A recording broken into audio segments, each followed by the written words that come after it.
You hate my parents that much? It's not about that. I'm just saying we should respect each other. Mom, just let it go. Break up with him. This is the story of how I ended 21 years of life with my selfish and domineering husband, Spencer. My name is Rosalie.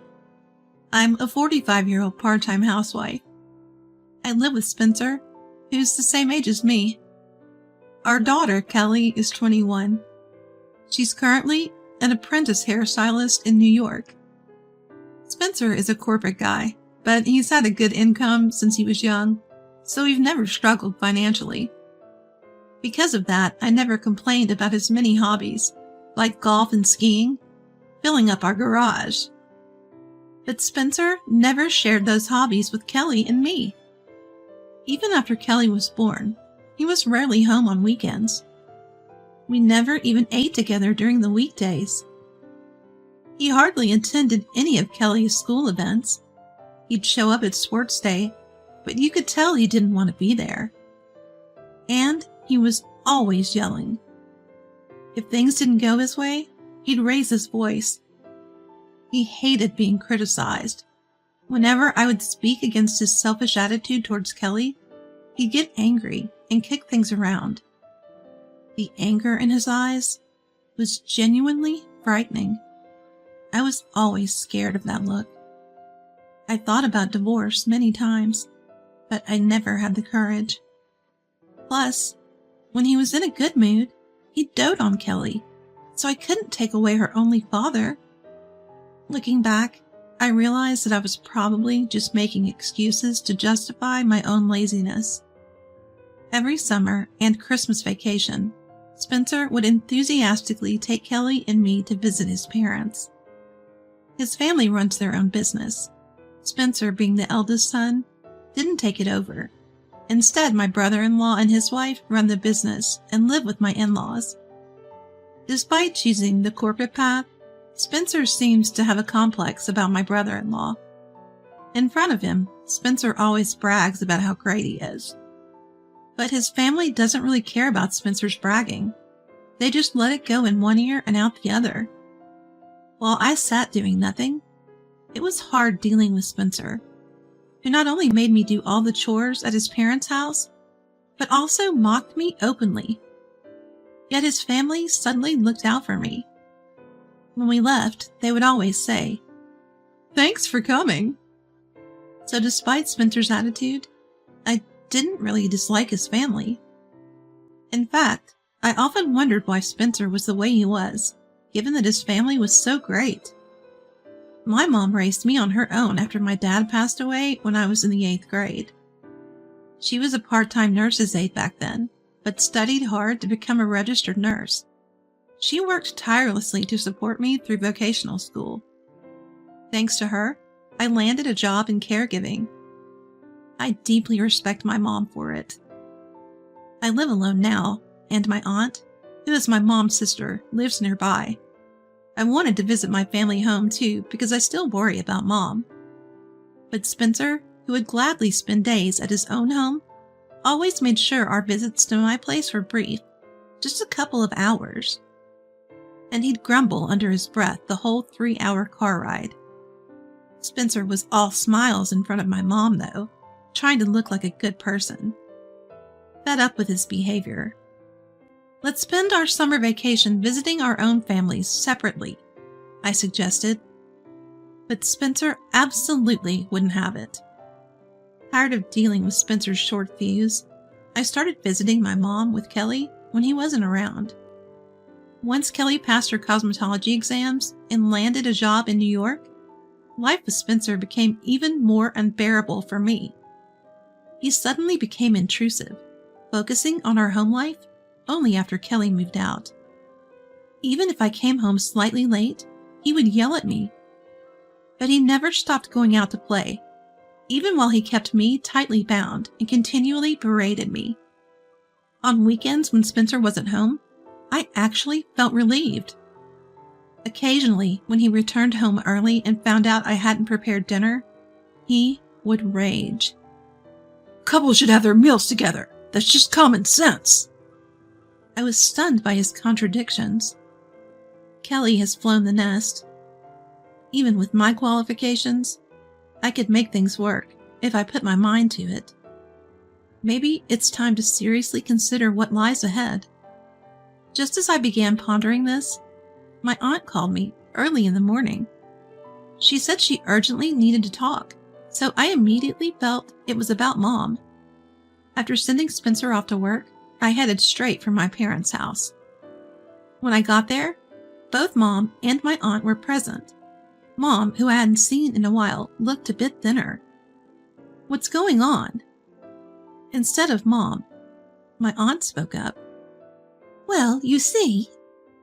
Hearing my aunt's words, my mind went blank.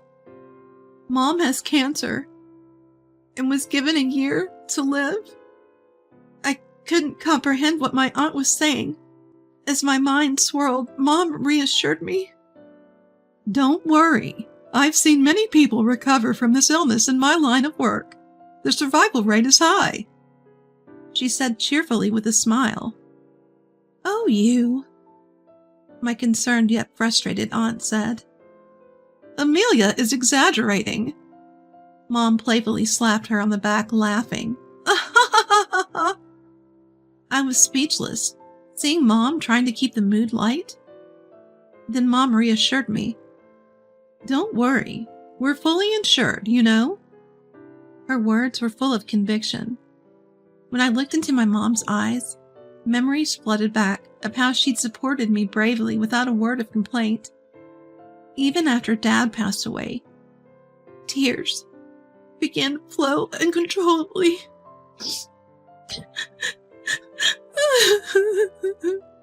"Hey, I'm not dead yet, you know."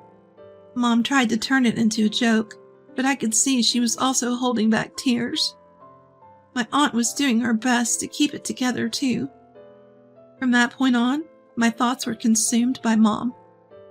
I deeply regretted secretly meeting someone else behind Spencer's back. Is there anything I can do for Mom, who has worked so hard for me? Then, I remembered something Mom once said. "I'd love to spend time leisurely watching the ocean." That's it. I'll gift Mom a vacation. While she still has the energy, I'll make Mom's wish come true. Feeling determined, I first contacted our daughter Kelly and informed her about Mom's condition. I also told her I was considering a divorce, depending on Spencer's reaction. Kelly said she'd come home on her day off tomorrow. The next day, Kelly and I waited for Spencer to return. Spencer arrived home late, but was delighted to see Kelly, who had unexpectedly come to visit. I told Spencer about Mom, and said that for possibly her last long vacation, I wanted to travel with her instead of going to his parents' house. Spencer was furious. "You can't be serious. We're going to my parents' house. That's the priority here, because I'm the husband." But this time, I couldn't give in. "Like you care about Grace. I care about my mom, too. What's wrong with that?" "Do you hate my parents that much?" "That's not the point. I'm talking about mutual respect." Even though this was about Mom's health, Spencer showed no understanding. Tears filled my eyes from anger and sadness. Then Kelly spoke up. "Mom, just let it go. Divorce him," she said calmly. Her words enraged Spencer. You think you can make a fool out of me? Who do you think puts food on the table?" he yelled. But Kelly was unshaken. Then, "Dad, do you realize what you're doing is bullying? You always put your fun first and never cared about Mom or me. When I hit my teens, suddenly you became all overprotective, shouting at me daily and calling me an ungrateful daughter who doesn't value her father. You don't care about Mom or me. You're just a kid who wants to be pampered," she stated. Kelly's words opened my eyes more than my own thoughts ever had. "See, this is what happens when you let a kid live alone. I don't care about your family. If you don't want to go to my parents' house, let's get a divorce." Spencer was trembling with rage. I looked into his eyes. My resolve hardened. "Fine, let's get divorced," I said, ignoring his shouts. I packed our bags, took Kelly with me, and left the house. After that, I went back to my parents' home and immediately started preparing for divorce, sending the divorce papers through a lawyer. Spencer had thought I would break down and apologize, but upon seeing the divorce papers, he signed them in a fit of anger, and just like that, our divorce was finalized. His family apologized many times, but Spencer's last words were, "You'll regret this." I exchanged glances with my in-laws, baffled by the situation. Mom looked sorry, thinking it was her fault that the divorce happened. We assured her multiple times that it wasn't true. We chose our vacation destination based on where Mom wanted to go. "You'll worry without a younger person around." Kelly, an apprentice hairstylist, arranged to come with us, securing understanding from her workplace. Mom truly enjoyed herself during the trip. Looking at Mom's peaceful sleeping face, I had to hold back tears, realizing this could be our last time together. Both Kelly and I deeply enjoyed the trip with Mom. Afterwards, I returned to caregiving, supporting Mom in any way I could. I wanted to make the most out of the remaining time, to be with Mom as much as possible, and to give back for everything she's done. Then, nearly a year later, we found out Mom's health was miraculously improving.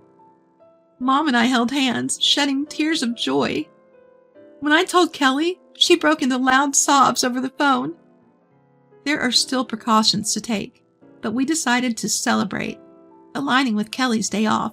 We invited our aunt and held a modest dinner party. "It's a girls' night out." Mom watched Kelly, who said this with an innocent smile, looking truly happy. Just then, the doorbell rang. A frail and emaciated Spencer stood at the entrance. "What?" I was at a loss for words, seeing how much Spencer had changed. Spencer then, "I've come for you," said softly.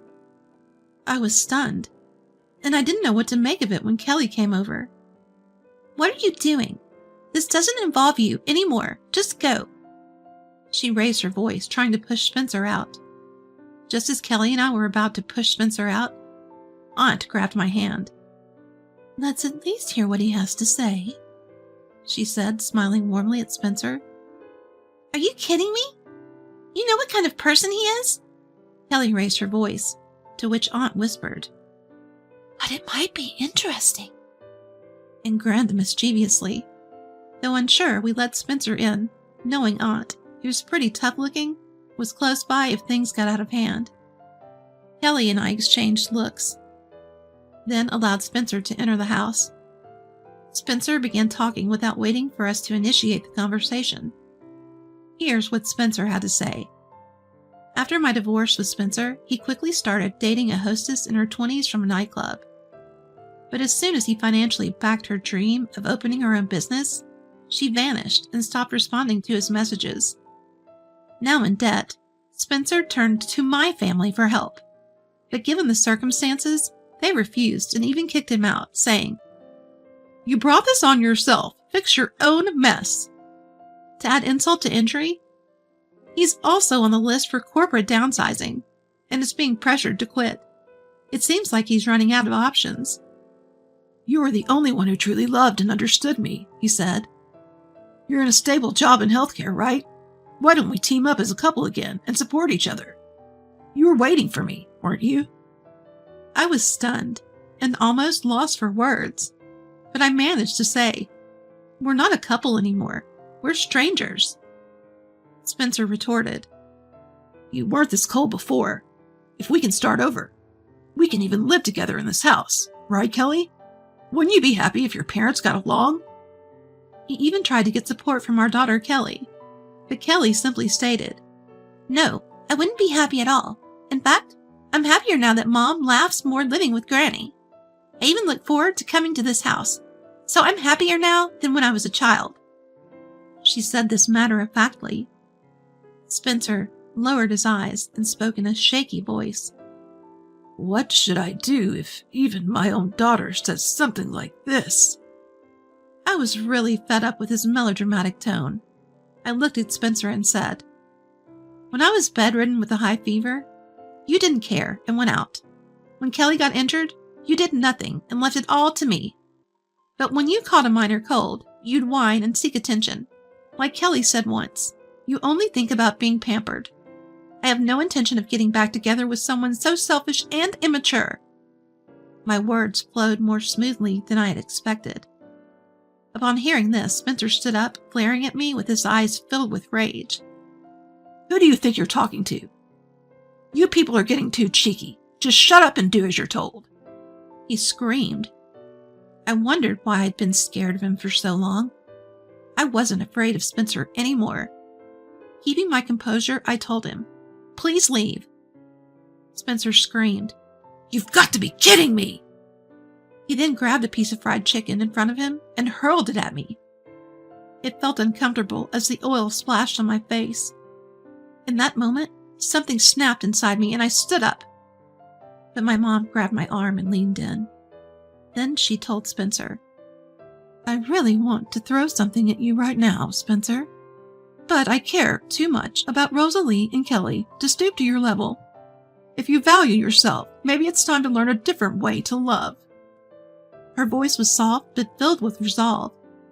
Spencer, caught in his own excitement, didn't take the words to heart. Don't you dare judge me. He lunged at Mom. That's when Kelly spoke up. "This counts as assault. You know, I'm recording this. Want me to upload it on social media, or should I just call the cops?" She aimed her phone at Spencer. Spencer lowered his raised fist but tried to grab me again. I, however, looked straight into Spencer's eyes and said, "I'll be contacting a lawyer for a restraining order. I'd like to legally ensure that you no longer interact with us. We kindly ask that you leave our home." Spencer chuckled creepily. I was joking, okay? He tried to eat the food in front of him. "Please leave," I immediately said. Spencer started to say something, still with that creepy grin, but the intense gaze from me, Kelly, Aunt, and Mom made him mutter. "You're all so cold-hearted." He staggered out. Once Spencer left, the tension drained from us. We looked at each other and gave a tired laugh. Oh! Aunt asked Kelly, "Did you really record that?" Upon hearing this, Kelly casually replied, "As if. It's just a bluff." And she laughed. Although I was filled with joy at how strong Kelly had become, memories of the pain I had caused her filled my mind. "I'm sorry. I never wanted to put you through this," I said, tears of regret spilling over. "It's okay. I see it as a cautionary tale. I'm not a kid anymore, and I can choose who matters to me. But there was a time when it hurt, to feel like I was the reason you wouldn't divorce. I'd appreciate it if you could be a little more decisive moving forward." Kelly responded with tears in her eyes. Hearing Kelly's stern yet kind words, I felt the weight of the burden I'd placed on her and wanted to cry out. But with strong-willed Kelly and my mom, who fought through her severe illness right in front of me, I knew I had to be strong too. I may have called Spencer immature, but I realized I still have much growing up to do myself. Spencer tried calling me several times afterward, but I didn't respond at all. He even showed up at the house a few times, but I only told him through the door, "I'll call the police," and I never met him. After a few visits like that, just as I was discussing calling the police next time, I got a call from my in-laws. "We apologize for our foolish son. We don't want to cause you any trouble, especially not for our granddaughter Kelly, so we've decided to take responsibility as his parents." That was the gist of it. They called back Spencer, who I kicked out, to help with the family business and tried to re-educate him. But he couldn't stand working under his brother-in-law and ended up causing trouble, not only for the family, but also for their clients. The CEO of one of those clients couldn't stand it any longer and transferred Spencer to work at a subsidiary in the middle of nowhere. It was a strict environment with no entertainment around, and Spencer now seems to be working in what's basically isolation. For someone like Spencer who loves fun, this might be the ultimate penalty. Facing my mom's situation gave me the chance to confront myself. I learned to be strong without blaming others. While I do think Spencer got what he deserved, I can't help but be thankful for the strong, compassionate woman Kelly has become. Rather than harboring resentment, my greater wish now is for Spencer to gain emotional independence. I hope he's living his life somewhere I don't know about.